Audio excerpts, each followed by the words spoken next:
आज डाउटनेट आप डाउनलोड करें। डाउटनेट पर अपने सभी गणित, रसायन विज्ञान, भौतिक विज्ञान और जीव विज्ञान के डाउट्स का करो सफाया। बस प्रश्न की फोटो खींचो, एक ही प्रश्न को क्रॉप करो और तुरंत वीडियो सोल्यूशन पाओ। अभी डाउनलोड करें। नमस्कार दोस्तों, स्वागत करता हूं आप सभी का। आपका प्रश्न उदाहरण के साथ व्याख्या कीजिए परमाणु संख्या, द्रव्यमान संख्या, समस्थानिक और समभारिक, ठीक है ना, और समस्थानिकों के कोई दो उपयोग लिखिए, ठीक है ना। तो आइए हम इस प्रश्न के उत्तर को देखते हैं तथा इन सभी खंडों के उत्तरों को देखते हैं।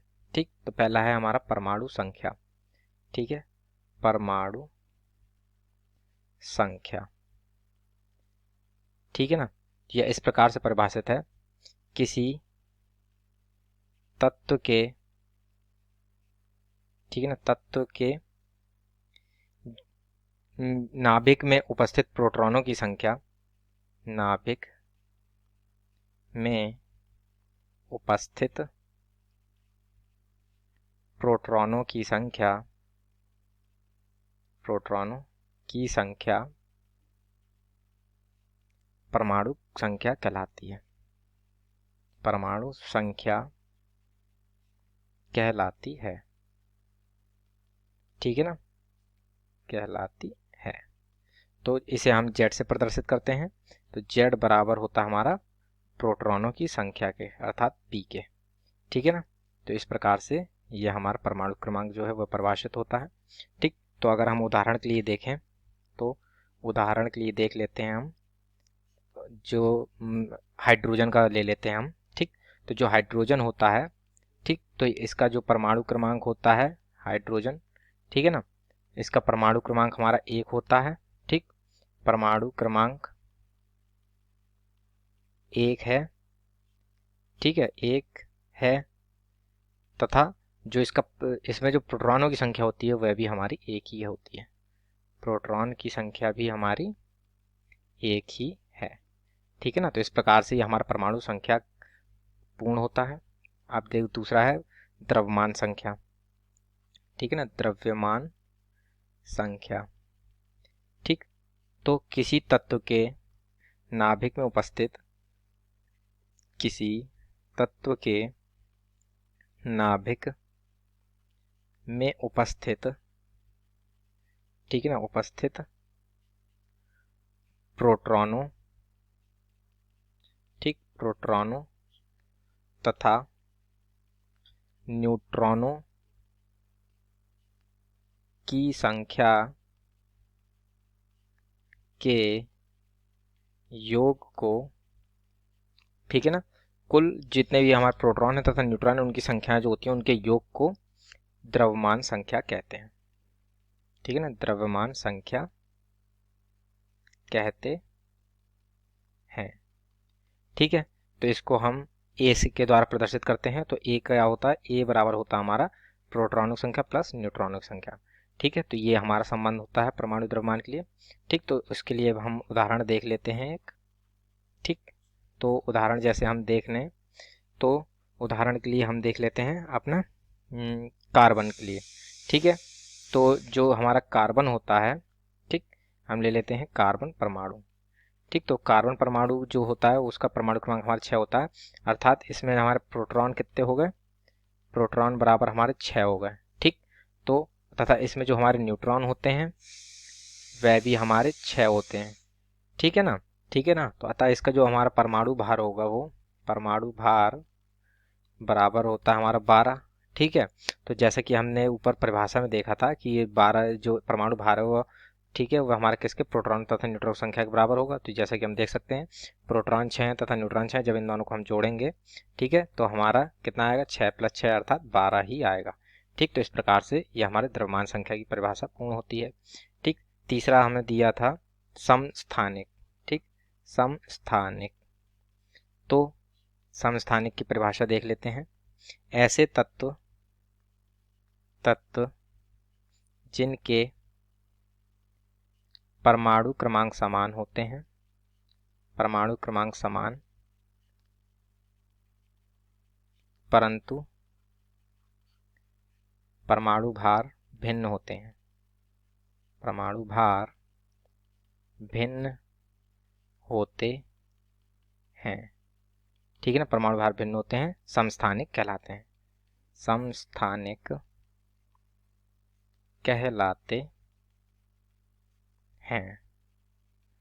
ठीक है ना, तो इसका हम एक उदाहरण भी देख लेते हैं। ठीक, तो उदाहरण के लिए हम इसमें देखते हैं कि जो हमारे हाइड्रोजन के 3 समस्थानिक होते हैं। ठीक, हाइड्रोजन के 3 समस्थानिक हैं। ठीक, पहला होता है 1H1, दूसरा है 1H2, तीसरा है हमारा 1H3। ठीक, तो पहला होता है इसको हम बोलते हैं प्रोटियम, दूसरा होता है ड्यूटीरियम, ठीक है, तथा ये होता है हमारा ट्राइटीरियम। ठीक, तो इसमें जो प्रत्येक की परमाणु संख्या है वह हमारा 1-1 है, और जो परमाणु द्रव्यमान है, तो जैसा कि हम देख सकते हैं पहले का प्रोटीरियम का होता है 1, ड्यूटीरियम का होता है 2 तथा ट्राइटीरियम का होता है 3। ठीक है ना, तो इस प्रकार से यह हमारा समस्थानिक की परिभाषा पूर्ण होती है। ठीक, अब हम देखते हैं समभारिक।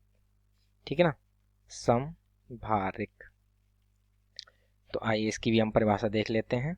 ठीक है, तो ये इस प्रकार से परिभाषित है, ऐसे तत्व जिनके परमाणु क्रमांक भिन्न होते हैं, ठीक है, परमाणु क्रमांक भिन्न परंतु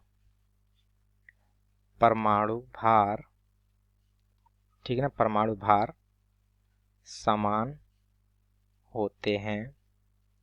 ठीक है, समभारिक कहलाते हैं, समभारिक कहलाते हैं। ठीक है ना, तो इस प्रकार से हमारे समभारिकों की परिभाषा पूर्ण होती है। ठीक है, तो अब हम इसका एक उदाहरण भी देख लेते हैं। ठीक, तो उससे जैसे कि हमारे प्रश्न में कहा था कि उदाहरण से बताइए।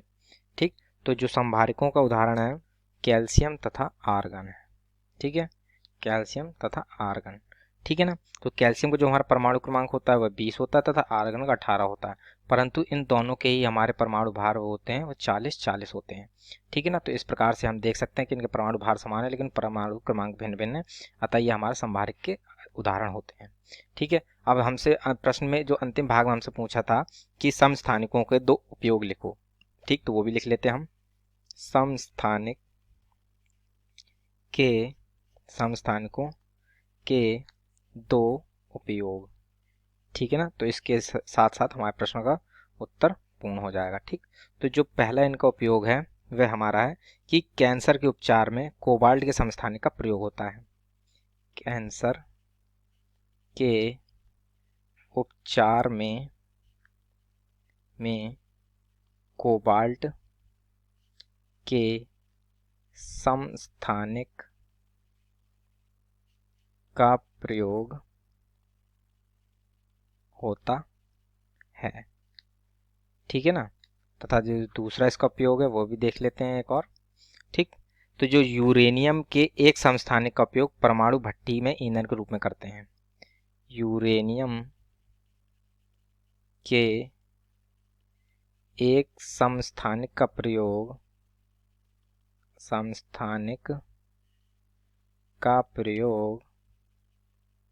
ठीक है ना, हम परमाणु भट्टी में करते हैं, परमाणु भट्टी में।